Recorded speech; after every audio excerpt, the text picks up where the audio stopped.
ছাড়তে হবে সরকারি বাসভবন, হাতে সময় 1 সপ্তাহ। তারপর কোথায় থাকবেন কেজরিওয়াল? দিল্লির মুখ্যমন্ত্রী পদ থেকে ইস্তফা দিয়েছেন অরবিন্দ কেজরিওয়াল, আর তারপরই রাজধানী শহর থেকে তার সরকারি বাসভবন 1 সপ্তাহের মধ্যে ছেড়ে দেওয়ার নোটিশ দেওয়া হয়েছে বলে জানানো হয়েছে। বুধবার আম আদমি পার্টির সাংসদ সঞ্জয় সিং এই বিষয়টি নিশ্চিত করেছেন। গত 16ই সেপ্টেম্বর আবগারি মামলায় তিহার জেল থেকে ছাড়া পান অরবিন্দ কেজরিওয়াল। এর পরের দিনই মুখ্যমন্ত্রী পদ থেকে ইস্তফা দেন তিনি, আর বুধবারই বাসভবন ছেড়ে দেওয়ার নোটিশ আসে অরবিন্দের কাছে। এই প্রসঙ্গে আপ নেতা সঞ্জয় সিং বলেন, আমরা দিল্লির মানুষের উপর পূর্ণ আস্থা রেখেছি। অরবিন্দ কেজরিওয়ালকে মানুষ সততার সার্টিফিকেট দিয়ে পুনরায় ফিরিয়ে আনবেন।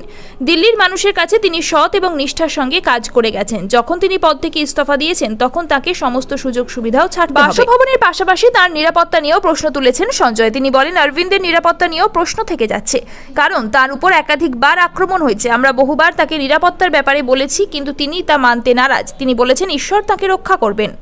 সঞ্জয় জানান, অরবিন্দ এর আগে 6 মাস দাগী আসামিদের সঙ্গে জেলে ছিলেন, কিন্তু সেখানে কোনো আক্রমণের ঘটনা ঘটেনি।